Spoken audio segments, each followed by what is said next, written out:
Good evening. My name is Nancy Keegan-Smith, and I welcome you as president of FLAIR. This is a great time for First Ladies as they are receiving so much attention in the media.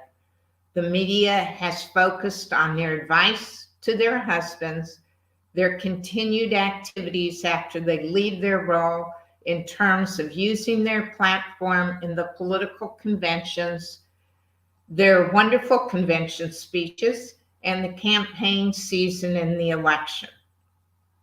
FLAIR has some exciting new programming coming up in the very recent future, so please watch our webpage and look for our emails to get the current developments.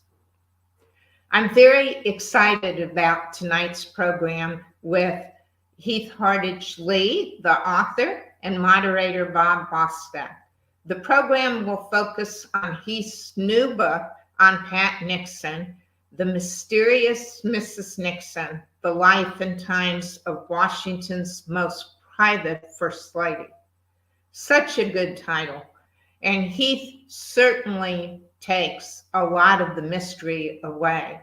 When I read this book recently, it was very hard to put down, and if you have not read it, I think you will find out the same thing.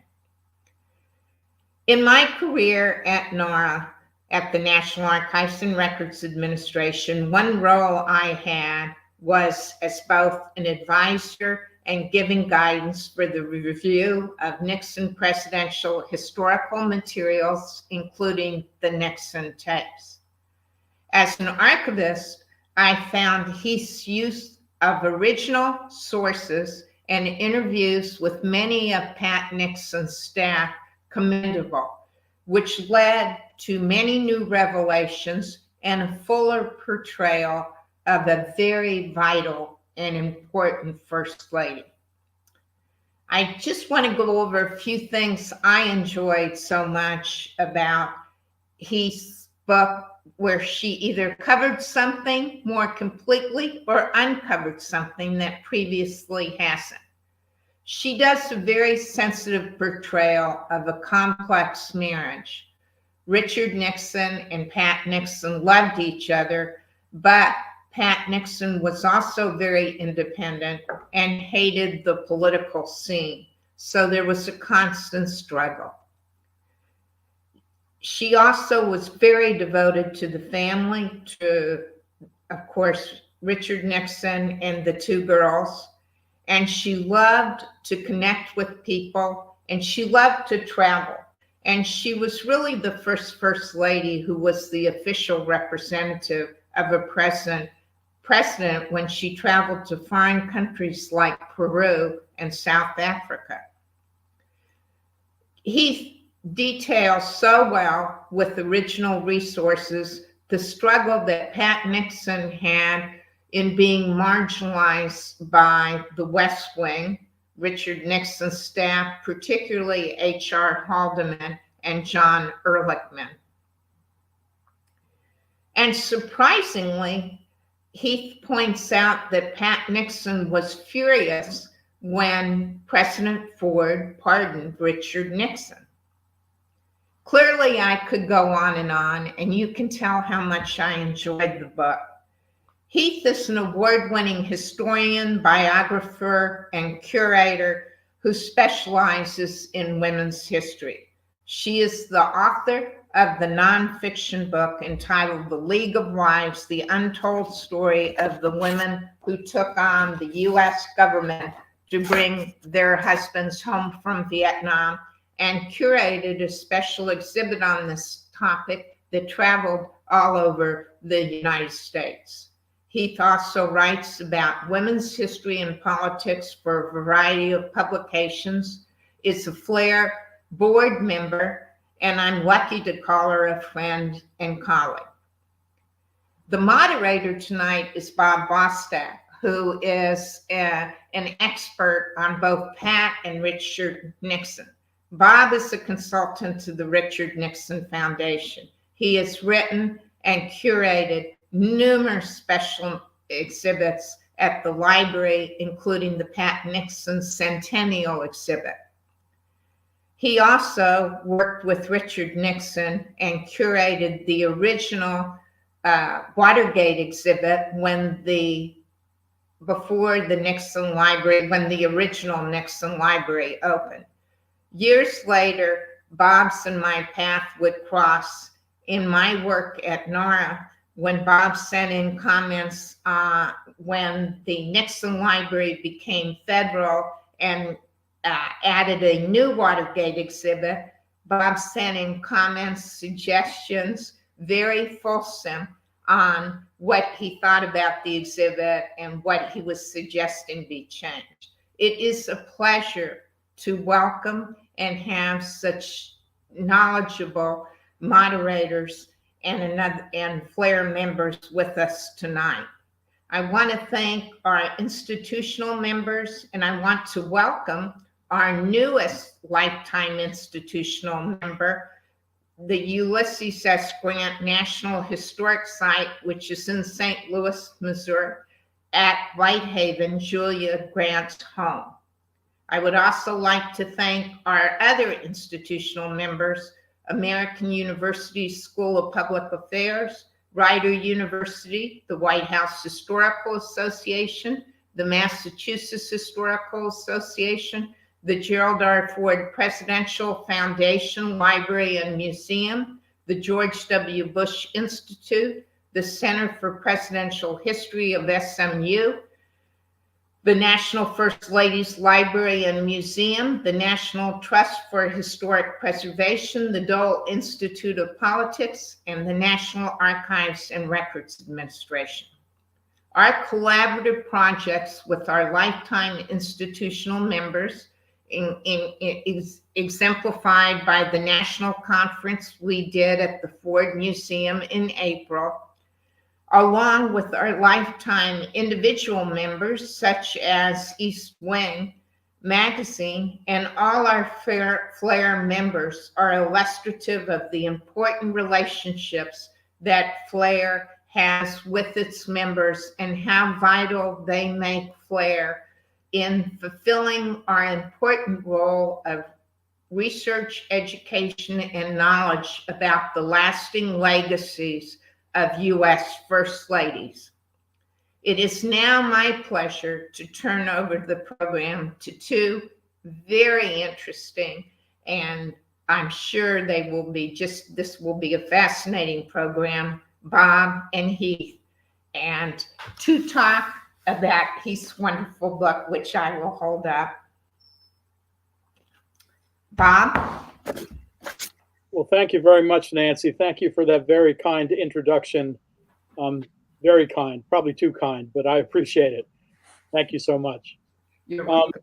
Heath and I, just a month ago today, actually, Heath's book was published, and we were out at the Nixon Library in Yorba Linda, California, and we had a discussion much like this.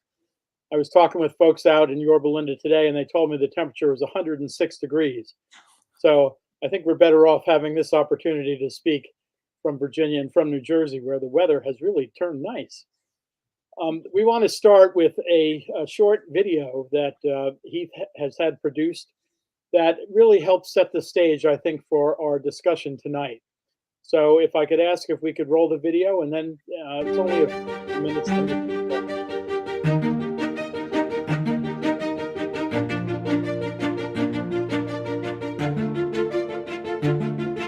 Our society was not of one mind.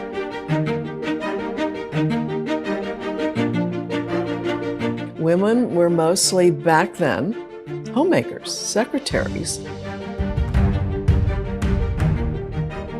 Women's Wear Daily has referred to you as Plastic Pat. Now, what's that kind of thing? That was not who she was. I enjoy what I do tremendously. I look over criticism very carefully and think maybe I should improve. In political discussions, she doesn't say much, but she can always go to the heart for matters. She's got an enormously good intuition. She probably is one of the most intelligent women ever to have been First Lady. She has been in the top 10 of the most admired women for years after we even left Washington.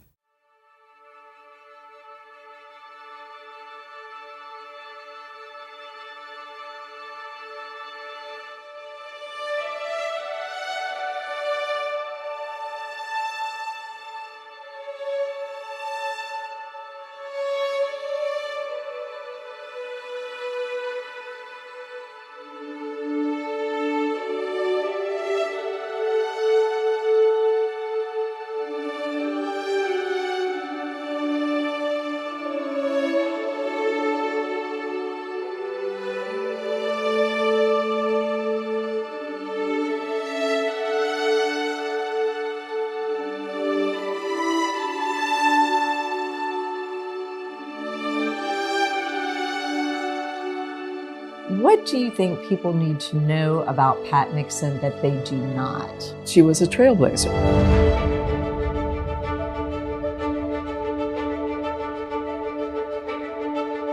They couldn't stop talking about how good she was as a diplomat for the U.S.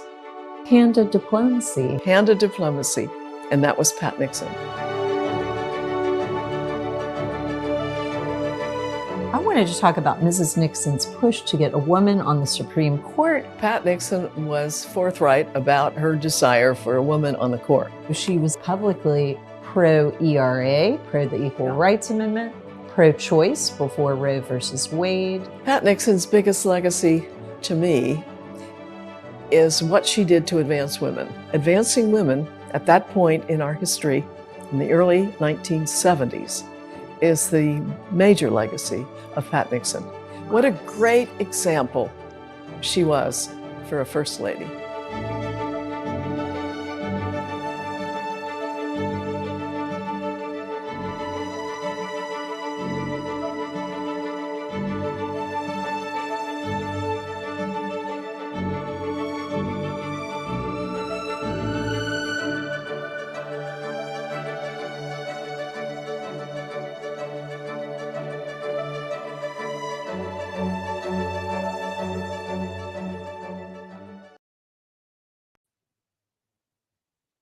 Well, thanks for that video. I'm sure everyone enjoyed it.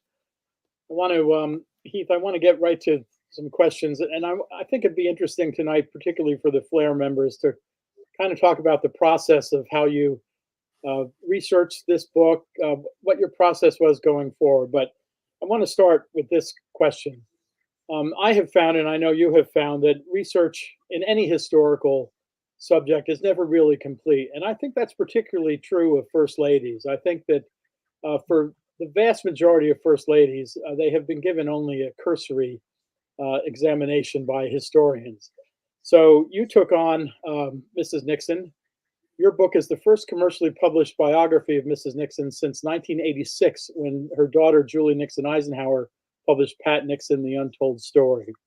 And I've come to think of your book as kind of a companion to Julie's book on her mother. But I wonder, do you think the same way? That do you see it as a companion to Julie's book?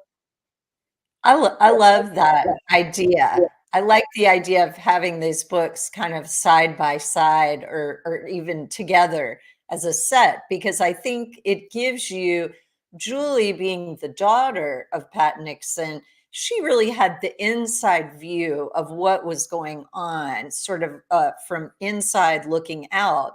And I kind of think of myself as being outside the White House looking in. So I think the two together really give you a very holistic picture. Julie had a lot of those insider, of course, she could go to her mother and ask her things. She could knew personally so many of these people that surrounded her mother and worked with her mother, were friends with her mother. But what I could do as the outside historian was I came in very, very open to the story, not knowing a lot about the story. I think I was fairly objective. I'm 54, so when the Nixons were in the White House, I was 2 or 3 and just really didn't have much knowledge of either of them. So I think that was actually good because it allowed me to be objective. And it also allowed me to take on some things that Julie would not have been able to talk about at the time. Some of the personalities, some of the issues, because I'm an outside historian, it wasn't a problem for me to talk about that. So I like the idea of this being a companion volume to Julie's excellent book, which, by the way, my copy of that is dog-eared. It is so well written, and it's such a unique perspective. So it's quite helpful to me to have that. Yeah, that's great. I think that between the two of you, you've really given the most complete picture of Mrs. Nixon that anyone has had a chance to read about since she left Washington 50 years ago. I found when I do my historical research, and this goes all the way back to when I was an undergraduate history major, when you're doing your research, something always comes up that really surprises you, either about a person or an event or something else. What surprised you as you were doing your research about Mrs. Nixon? What kind of jumped out at you and said, "Whoa, I didn't expect that"? Oh, there are so many things, so many things.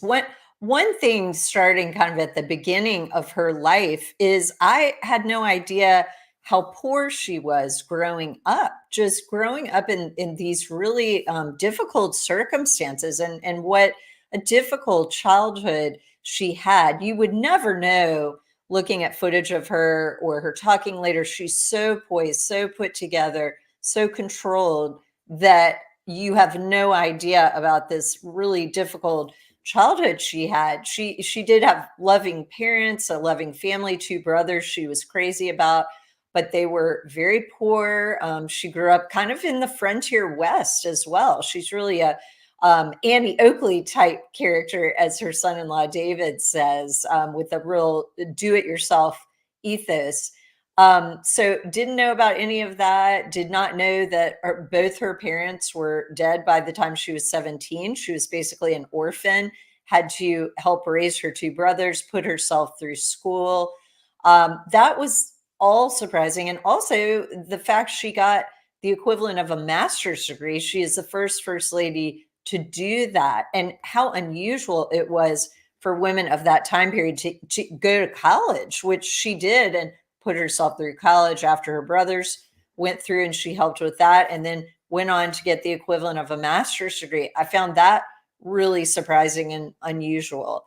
The other thing that I found really unusual, startling, I would say, is the media image of Mrs. Nixon that I heard about when I first started working on this from various people. I would say, I'm working on Mrs. Nixon's biography, and they would say, "Oh, plastic Pat." Well, what does that mean? I didn't even know what that meant. So getting into this media sort of cartoon, which I think the media does this with all first ladies. It's very reductive. It's often very sexist. And it's often quite off the mark. And in this case, Mrs. Nixon is the opposite of plastic. She is warm. She is engaged with people. She's very authentic.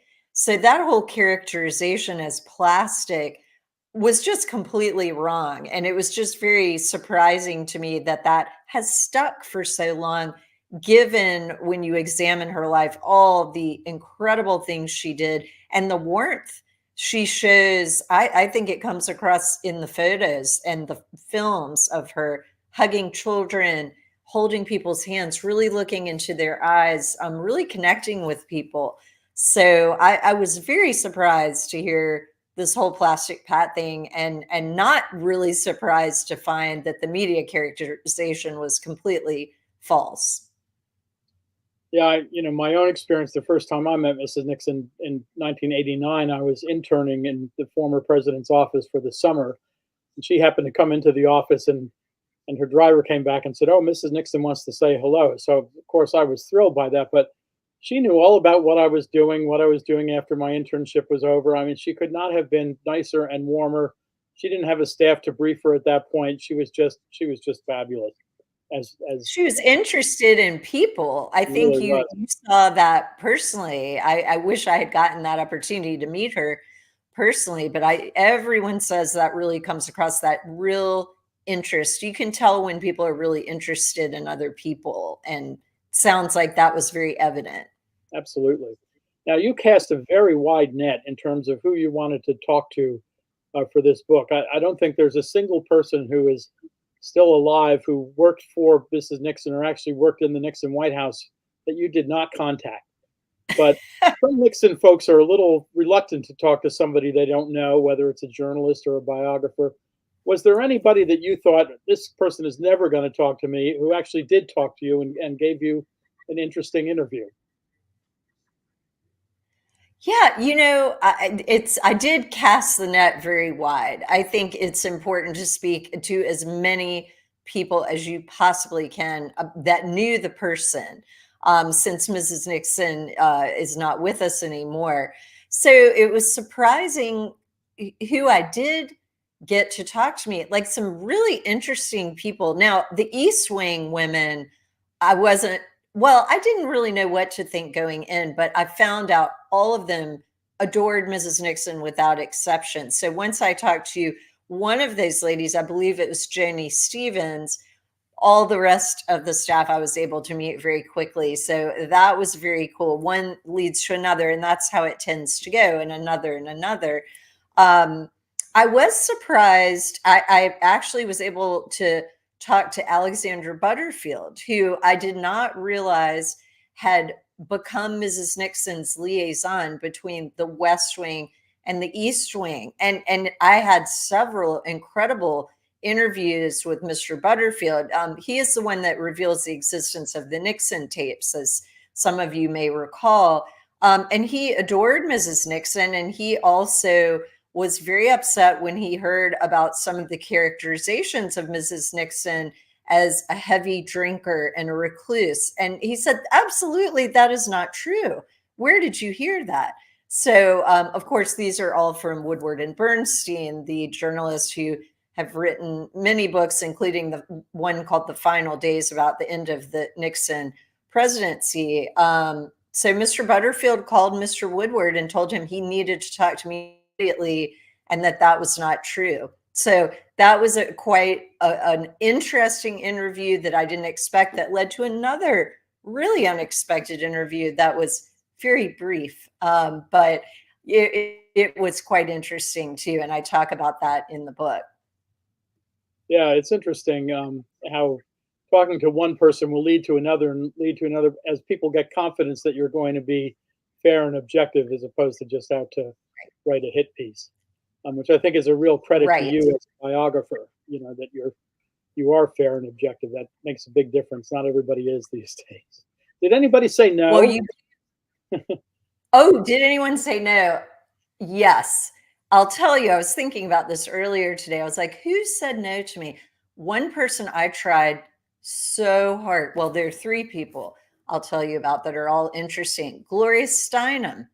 Begged Gloria Steinem for an interview over and over. I admire Gloria Steinem. I would love to talk to her. She wrote a piece on Mrs. Nixon back in '68 on the campaign trail, where she claimed Mrs. Nixon had sort of snapped at her, which Mrs. Nixon never really snapped at anyone. So I was a little suspicious of that characterization. But Ms. Steinem had asked Pat Nixon the question, who do you most admire in history? And supposedly Pat Nixon said, well, I never had time to think about questions like that. I'm not like you people, meaning Gloria Steinem and the press. Like I had to work so hard. I never had time to think about that. And the whole interview just didn't sound like Mrs. Nixon. I mean, I spent 4 years with Mrs. Nixon, her voice and listening to her, thinking about her, writing about her, talking to everyone about her.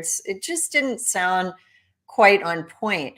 But I could never get Gloria Steinem to speak to me about it, which is too bad, because I wanted to see if she still supported that that article and that point of view on her. I did think the article was interesting and revealing, and I thought she had some interesting things to say, but I wasn't quite sure if that was really how Mrs. Nixon would have responded.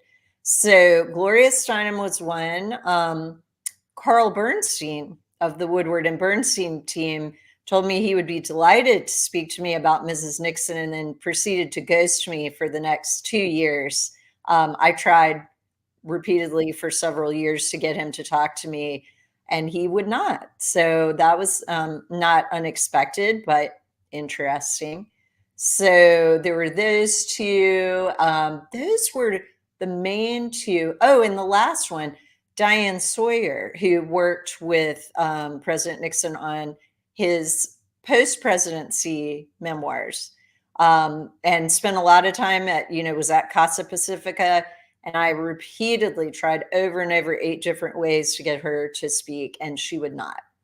So those were the 3 big ones that would not speak to me, but lots of other people did, including some very interesting finds like the Nixon's Air Force One pilot, and one incredible person that I was so privileged to meet, Bill Hudson, who was Pat Nixon's Secret Service agent, the chief of her detail, gave me just several incredible interviews. I mean, what an amazing person. And so he so admired Pat Nixon and gave me some really personal, great details he had noticed. Like he went on the trip to China with her in 72, for instance. And he, his word for her, he was like, poise, like that was one of his key words for her.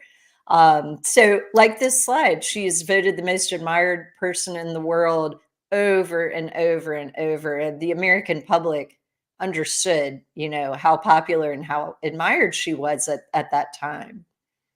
I love that photograph. That's at the 1972 Republican National Convention when she became the first Republican First Lady to address a national convention. She spent 9 minutes trying to get the crowd to stop cheering before she gave her remarks. And if one watches that video, it's just really interesting. She bangs the big gavel. She tries to get, you see Ronald Reagan and Bob Dole and Jimmy Stewart there in the background, tries to get them to calm the crowd down. But, 9-minute ovation, she just couldn't stop it. But that's the degree of admiration that folks in that room and really people around the country had for her at that time. Yeah, that video is incredible. We have talked about that a lot, and she just looks, pleased but exasperated at the same time because she keeps trying to get her talk out, and they just love her so much they won't even let her speak. But it is incredible. Everyone should watch that to see. It's just palpable how much people like her. She is a huge asset to her husband, huge, which is not always recognized by the West Wing staff, unfortunately. Now, we spoke a minute ago about all the people you talked to. What about the Nixon family? What about their daughters, Tricia Nixon Cox and Julie Nixon Eisenhower, and their husbands, Ed Cox and David Eisenhower? Were you able to speak with them at all? Yes, and both the daughters and their husbands were so gracious, so kind, and incredibly helpful. I could email either of the girls and say, what about this? Or Tricia, for instance, I was trying to get details about the Nixons' New York apartment. And of course, she could recall the whole layout, the fact that the dogs were given the run of the whole apartment. I mean, and then, things in Julie's book about Puffball the cat giving birth to kittens in her baby carriage. I mean, these little details that both girls were able to give me, and their memories of their mother, and even how their mother would work with them to help them get along, things like that. That was invaluable. It's always so important if you can possibly work with the family and get them comfortable with the idea of working with you.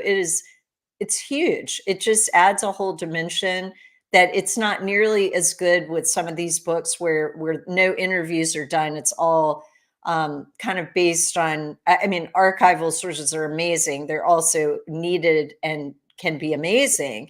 But the personal interviews and the personal details really, I think, can make a narrative sing in a way that you can't if you don't have those personal recollections. But both Julie and Tricia, in different ways, were amazing, so helpful and insightful. And their husbands also, I interviewed both their husbands, and they both had such interesting perspectives and were so helpful, also connecting me to other people who I could talk to that would be helpful to me in understanding Mrs. Nixon, and also giving a viewpoint. Both the son-in-laws, Ed Cox and David Eisenhower, really were helpful in the end parts of the book during Watergate, what things were like during those last days, how the family was together when the president decided to resign. Those details were invaluable. And then David Eisenhower, the Western element, he is the one who I said earlier in our talk, he was talking about Mrs. Nixon was an Annie Oakley type character. She was Western and California. She was not molded by the image makers. And that's like burned in my brain. I think that's Pat's DNA in a nutshell. And David just is so, he's so objective too, and so fair. He can just lay everything out very dispassionately. And really felt like he gave me the key to her character, that Westernness, which I had already noticed, but those comments really made me zero in on that aspect of her personality. And I think that's really important to point out because, when you think of Southern California these days, Orange County, both the President and Mrs. Nixon grew up in Orange County, not too far from each other. We think of it as a bustling, booming, beautiful place. But 100 years ago, it was the furthest thing from that. It Right. was quite rugged. It was rugged, and it was small town and arid, and yeah, it was tiny. And even the houses, like when you go look at some of their old houses, they are tiny. They're like little tiny Snow White houses almost. I mean, it was just a whole other world, that Whittier, and being a Quaker town too, no dancing, no drinking. It was, and that's really important, I think, to understanding both of them and where they're coming from. Place is so important. All my books, I always start with, where do people come from geographically? Because that shapes your character in most cases, I think, in a very, very impactful way. Mm. Now, of course, all the interviews are just amazing and fantastic and indispensable, but you can't write a book like this without diving deep into the archives. So I know you spent a lot of time out at Yorba Linda, working with both the Nixon Foundation, which is the private nonprofit organization that stands alongside the National Archives portion of the library, as well as the folks at NARA and at the Richard Nixon Presidential Library and Museum. So tell us a little bit about your work with the staffs and the leadership of both of those organizations. Oh, both sides of the house, so helpful to me. And it's interesting because so the foundation really is in charge of the pre and post presidential materials, but they also have a lot of input with the presidential materials that NARA has. And I was able to work very well through Jason Schwartz, the head archivist at the foundation, moving over to the NARA side, working with many different people over there. Christine Mickey, the curator there, is fabulous. And she was so helpful, showing me different artifacts. And NARA helped me tremendously with the photographs for the book. They have the most updated, beautifully scanned photos. So I just had my pick of all these glorious photos for the book from the NARA side of the house. But it was, it was helpful to me during COVID, of course, NARA had, and I was working on this during COVID. So the foundation, I had to work more on that side of the house until NARA opened back up. And then I went sort of over to that side. But it all worked out very well. I was able to sort of sequentially go through time using both the foundation resources and the National Archive resources. And it's all right there together. And they make it, the research room is really easy to navigate. Everyone was super nice. They knew what I was looking for. They would even bring me other things that I, could use, or they thought I could use, show me wonderful artifacts, like all these dolls. Mrs. Nixon brought Julie and Trisha. They filled up a whole wall in the NARA side. I was like, where did these girls put all these things? Because it's just, she had gotten them something in every country that Pat visited. She was always thinking about her girls. It was very clear, and she would bring them interesting things from each country. So I had a very good experience. I would say that all the staff, I became really good friends with everyone and have kept up with everybody. So I always feel very welcome when I go there.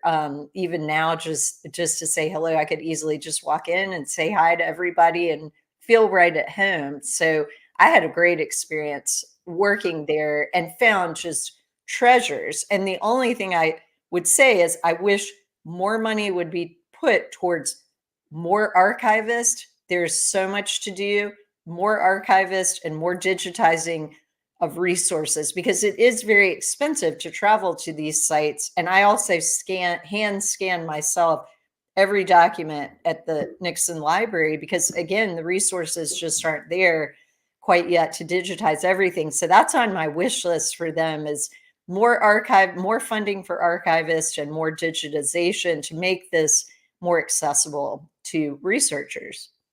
What advice would you give to historians and researchers who are working, who are looking to go into an archive, such as they have either the one at Yorba Linda for the Nixon years or any of the other presidential libraries? What advice would you give people in terms of working with those institutions? Well, number one, do your homework before you go. Do not say, I would like to see everything you have about Pat Nixon, please, because that's not going to work. Like, you need to narrow it down. Go use the finding aid before you go and narrow it down, make it doable so that the archivist can then help you select the things that are going to be useful for you. I mean, many of the archivists told me that was a big problem with people just giving them like, let me see everything on Nixon and the Cold War, or, Nixon and Russia, or the ABM treaty. It's just too much. So you need to help the archivist by using the finding aid, doing your homework. I made outlines of everything that I wanted. I narrowed it down. And I think I made a lot of friends with the archivists that way. This was not my first rodeo, so I had done this for other books, and it really, really helps. So that would be my number one piece of advice. And always treat your archivists well. Find out what they like. Bring them coffee that they like or something like that. Take them out to lunch. I mean, these people are your lifeline. I love archivists, and they're total history nerds like I am. So they're so much fun to hang out with. So you need to really be aware of how important these people are. So those would be my two biggest pieces of advice for people. And just know before you go exactly what you want. Also, bring a scanner with you. If you're allowed to, bring a digital scanner, or get one of those download scanners that you can put on your phone, because you're going to be doing a lot of the scanning in most places by yourself. Some presidential libraries will scan some things for you, but you're going to be doing a lot of it yourself, and you're going to want to do it yourself because you're the only one that really knows exactly what you want. So while supplementation is helpful, you need to always be ready to scan it yourself. And did you find as you were going through documents in the archives that you'd run across something that would say, oh, I want to research this further, and then you end up asking for another box? Every time. I mean, I could stay in there for days. Like, if there was just a coffee machine, I know they're not allowed in there, but if I could just have my coffee, I could literally, in a bed, I could probably just camp out in there. It's like Christmas. And when you're really interested in a subject, I mean, you will just stay in there until you are about to fall apart sometimes. And you have to too, because if you're like on the East Coast, like I am, going to the West Coast, I would have to do like a week at a time. So it's always a race against the clock. You're always trying to get as much done as you can. And one box leads to the next box, as you know, Bob, from all your research. It's like a never ending, sort of tunnel to other things. So it's very hard to keep focused. It's kind of like a combination of a scavenger hunt and a treasure hunt, I think. Exactly. It is. It's just like a treasure hunt. And then you'll find something. And sometimes it takes a little bit, or at least with me, it takes a little bit to be like, oh my God, is that what I think it is? And then you go back and you check it against some other things. And I mean, I had this happen at different archives where I found some amazing gems, but it took me a little bit more research and more reading to realize what I had. So that's why timing of the research is important too, to sort of figure out when in the process are you going to be open to finding these gems? When do you know enough to do that? So doing a lot of prep work first, doing all the secondary sources, all of that first, so you at least have the context is important. And doing all that kind of spade work beforehand, which is really important. But does that lead you to go into the archives with some set opinions on things, or do you have to keep an open mind even when you go into the archives and start looking at the documents? Oh, I think you always have to keep an open mind. That's what I love about our job, Bob, is like every time I think I know, I'm like, and I never think this anymore, but like you go in and you have an idea, it's always going to be blown. Like it's definitely, I feel like I can guarantee that it's something major that I think the opposite will be true. It's happened to me with all my books. I think I'm safe to say in the exhibits you've done, you've probably had that happen as well. I think the thing that blew my mind the most when I was working on Mrs. Nixon's Centennial exhibit was going through a file and finding that she had written postcards from China uh, back to Julie and to Tricia, and that she signed it Mommy and the president signed it Daddy. And I'm thinking, here they are on this historic visit. I mean, literally, as the president called it, the week that changed the world, and she still has time to write postcards back to her daughters, which gets back to the point you made earlier about just how much care she took for them, even when she was on the road. Yeah, Absolutely. yeah, really something, I think. Absolutely. Those girls, I mean, and I say this in the book, and I've said this in a lot of media interviews. I mean, her biggest legacy, if you ask Pat Nixon what it was, it will, her personal legacy, it would be her two daughters. That's what mattered most to her, were those two girls and her family life. And she just wanted more of that. So, you know, legacy wise, it would be that. Now, you know, her legacy as First Lady, we can talk more about what I think those legacies are, but for sure it's this, the children, the family, as you see in this picture, this connection with children and women, particularly those in need in those categories. It was just really palpable. And I mean, you look at this photograph, that is authentic. And I remember something that Helen Thomas, who is a AP reporter, said. She said she had watched Mrs. Nixon on a bunch of diplomatic trips with children, and children would just run up and hug her. And Helen, who was a very kind of jaded, cynical newspaper reporter, she said, children can spot phonies a mile away, and they know Mrs. Nixon is not a phony. She was authentic. So I loved that quote from Helen, which is very counter to so much of this plastic Pat stuff, which is just nonsense. I want to circle back for a couple minutes to your interviews with the people who work in the East Wing with Mrs. Nixon. You know, and all the books that have been written about President Nixon, very few of them, if any, bother to talk to the East Wing side of the House. So Right. tell us a little bit, if you would, about your interviews with those women, mostly women from the East Wing. Oh, yes. Yeah. No one ever bothers to talk to the women of the East Wing, which is really not very smart. They see a lot. They, you know, are like the fly on the wall, but they're also important. They're running that whole side of the house. So it is baffling to me that it's so rare anyone just thinks to talk to them. So they were the first people I thought of. I was like, that's who I want to talk to. They're going to know what was happening at all these different times. So these women are really, those interviews, I think it's the backbone of the book, because they saw everything, both presidential administrations. There's a whole chapter in the book that's called The East Wing versus the West Wing, the battle of the sexes. And it is like, it's crazy, like that side of the house. Remember, this is, you know, the late 60s, the early 70s. So feminism is seen as kind of the radical fringe. And these women are, you know, mostly, not all though, but mostly conservative women who come in the East Wing, and not all of them. But they're, you know, government employees. They're there to serve whoever is the president, whoever is the first lady.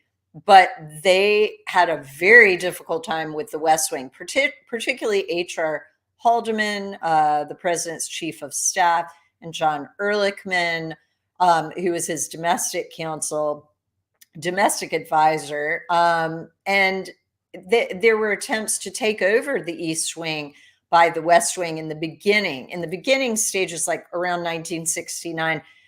Some of the people in the West Wing are empire building, and they are like, oh, this East Wing is ripe for a takeover. So they, you know, try to put correspondence under the West Wing and try to basically take the East Wing and put it under West Wing control. And what I love is Mrs. Nixon doesn't make a fuss, She doesn't go to her husband. She knows how to handle this. As you know, Bob, we've talked about this too offline.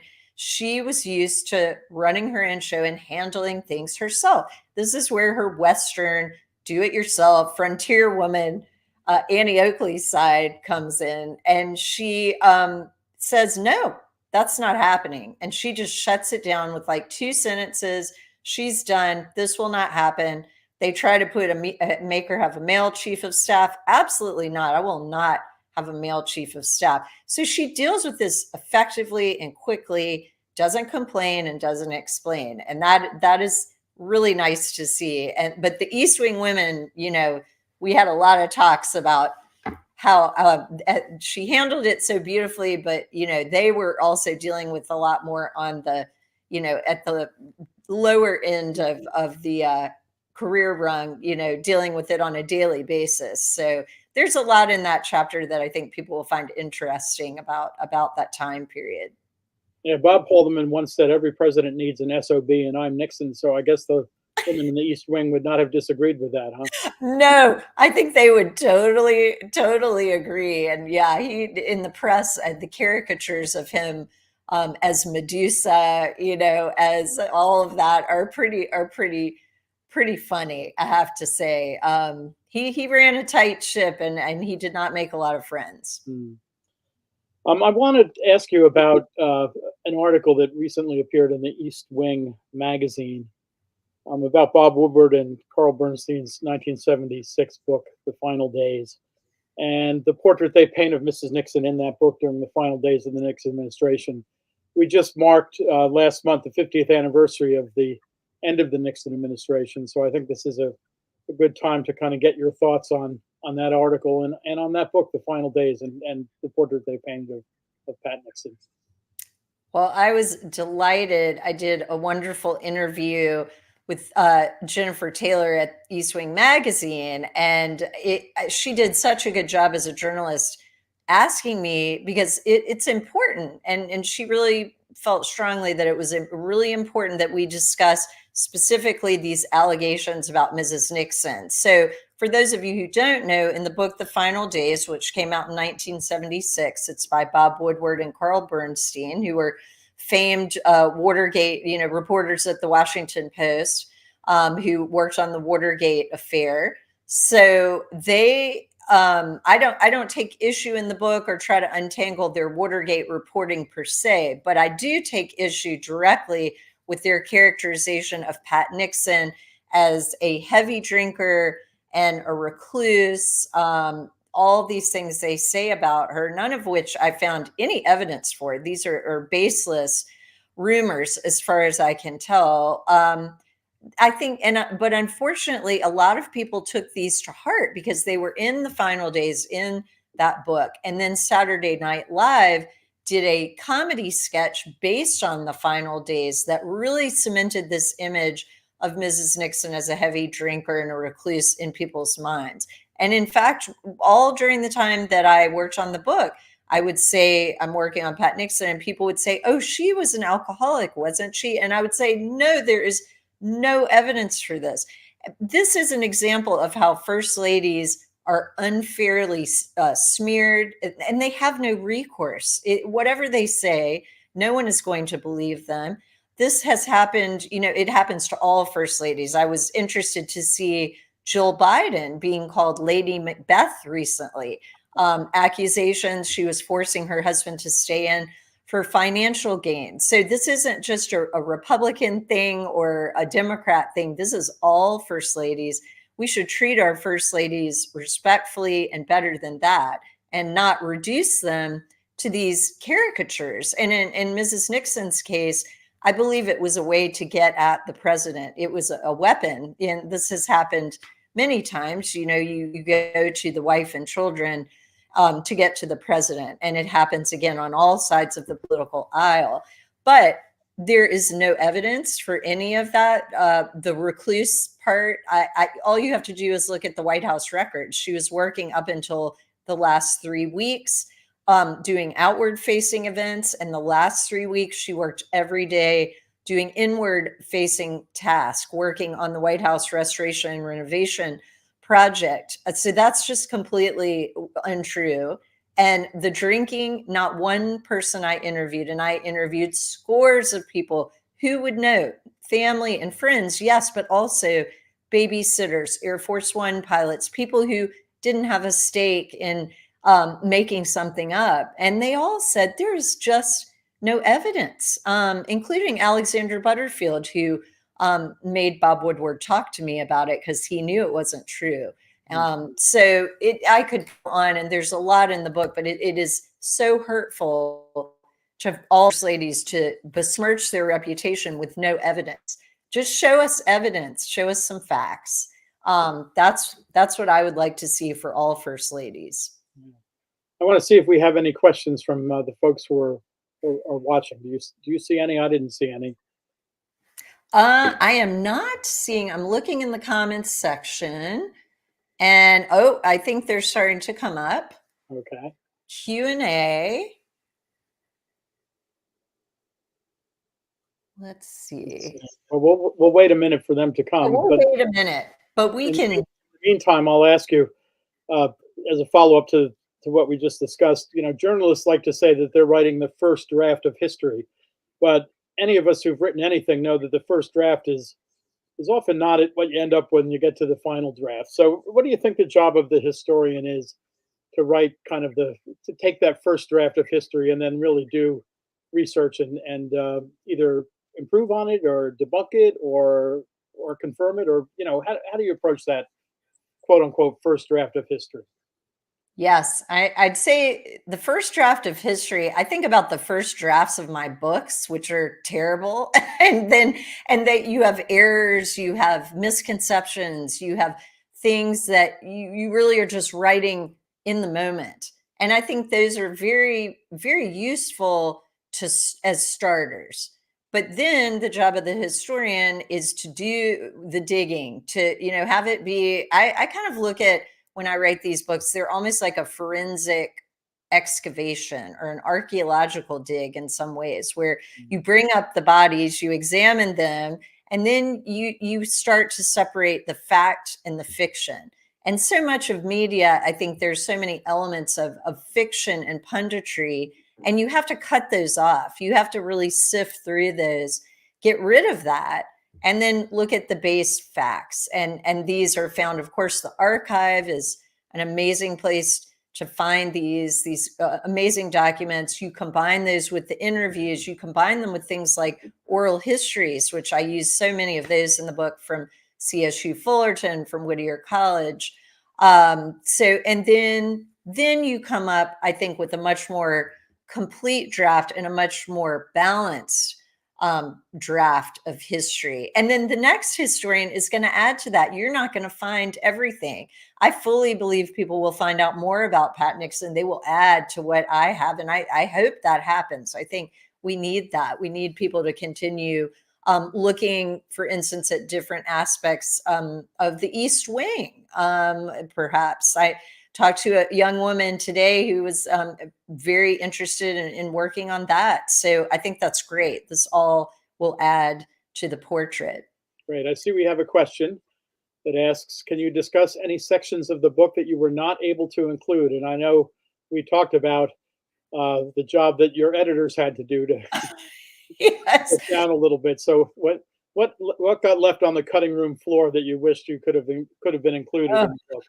That was so, Bob, we've talked, behind offline with wine, I think one time about, oh my goodness, I had to cut like 40,000 words from this book. Someday I should publish the unabridged version of this book, because there is so much more I could not put in. And a lot of it, they were wonderful. I thought were wonderful. They were not cut because they were bad. People don't read 500, 600, 800 page books. So we had to get this down to about 400 pages. But I had a lot more on the 1950s. And of course, the fund crisis speech, which I know, Bob, you are an expert on that, also known as the Chequers speech. I had so much more on the Chequers speech, and I had a ton more about the relationship between the Eisenhowers, President Eisenhower and Mamie Eisenhower, and the Nixons, which I found fascinating. That was one of the rabbit holes that I fell down, and I had to cut large parts of that. I always like to include large sections on fashion history because I totally dig that, but I had to cut a lot of that. So, there's always elements that you wish you could do more about. And that section about the Chequers speech, there was a lot more about that. I find that totally fascinating. So there was that. Trying to think what else would have been. Oh, well, also the and you're also an expert on this, Bob, is the White House renovation and restoration project. Mrs. Nixon is the first lady that brings in more art and antiques than any other first lady. I believe the number is over 600 pieces. I think you were the one that first told me that. So there was a lot more on that renovation restoration project that I didn't have time or didn't have ink. I had the time, but not the ink and the paper to cover all of it. Yeah, I remember when I was working on Mrs. Nixon Centennial exhibit, some of us from the foundation went to the White House and met with the curator because we were hoping to borrow a couple of pieces that she acquired for our exhibit out in California. And I said to the curator, Bill Allman, I said, we'd like to borrow a couple of pieces. I'm sure she acquired so many things. There must be some things in the warehouse that you can part with for a few months. And he said, oh, no, none of the things that Mrs. Nixon acquired are in the warehouse. They're all so good. They're all here in the mansion. That's incredible. Yeah, which was great. I believe it. Well, and the way we know the White House now is the Nixon version. That's what Americans really know. It's really held up. What would we have? I don't see any more questions. And we only have a couple more minutes. But what advice would you give to other people who are writing biographies of first ladies, either ones that are way back in history or ones that are in more recent history? Well, I think the most important thing is when you start is read absolutely everything you can, an obvious thing to do, all the secondary sources.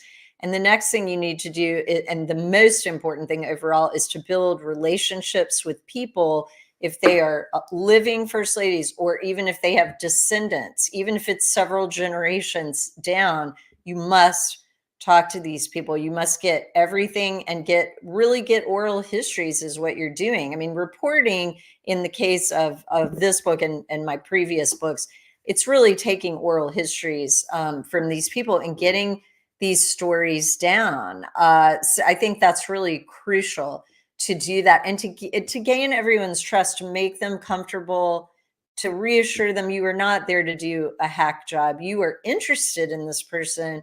I write books about people. I have to at least admire them somewhat to do it. I'm not going to write a book about Hitler. Now, there are people that do that, and that's great, but that's not what I want to do.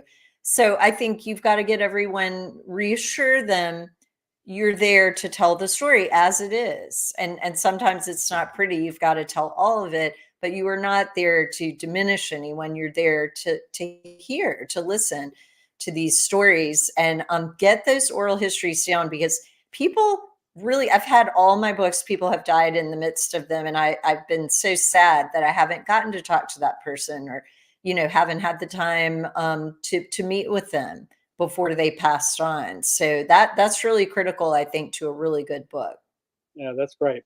Well, I think our time is almost up. I think Nancy Keegan Smith was going to come back and wrap up the discussion if she's available. I would like to thank both of you. It was as fascinating as I thought it would be. I think we could do a segment 2.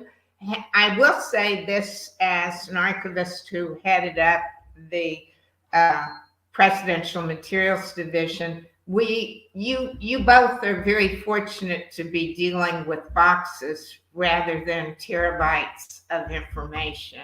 Yes. It is exponentially increasing the volume, but it gets harder and harder for a biographer to find that first lady. While the file structure still is the same, everything is becoming increasingly in the White House electronic. So, And thank you for your wonderful book, and Bob for your expertise. And please, everyone, keep our joining Flair. If you know a member who is interested, please reach out to them. Our mission is, as we did tonight with Heath and Bob, to increase the knowledge, education, and promotion of the important legacies of U.S. First Ladies. And what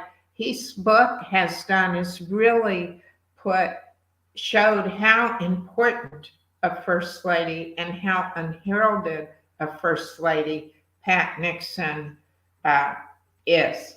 And I think your book will definitely change that. And I so enjoyed it. And thank you, Bob, so much. And I'm going to say good night. And please keep up with Flair's virtual programs. And we have some very exciting things coming up soon. Thank you, Bo.